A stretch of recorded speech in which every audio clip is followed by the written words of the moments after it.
Football is, I think, for me when I was growing up in the 1970s and 80s, there were really two things. There was music, which for me was punk, and then there was football, and these were the two things. And so, it seemed to me that,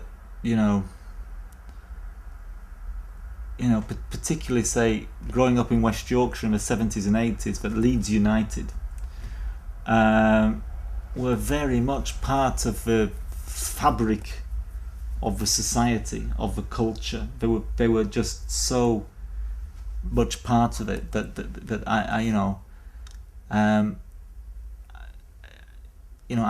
didn't support them, and I don't support them.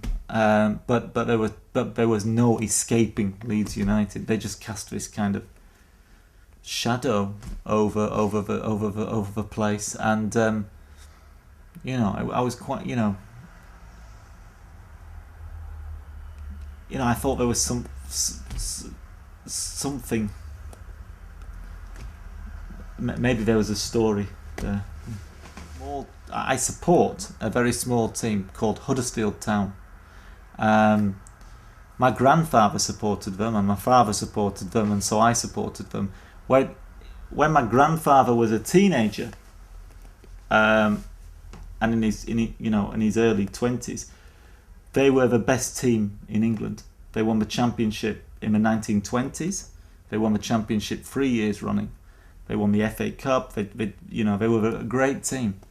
They were the biggest team in Yorkshire, the biggest team in England for a short time, and so so my grandfather supported them because they're from very near where we live, and then my father. So you just it was one of these traditions that you just supported. You supported the same team. Your father, it was just this kind of tradition. I mean, now, my own son changes the team every, one week he supports Liverpool, 1 week he supports Arsenal. It's just it changes all the time. But for me, it wasn't like that. I can still get football in Tokyo on the cable, on the satellite TV. But to be honest, after I wrote The Damned United, I have not been as interested in, I think it was a kind of cathartic experience, and it, I'm not I don't think I'm as interested in football now. Not so much.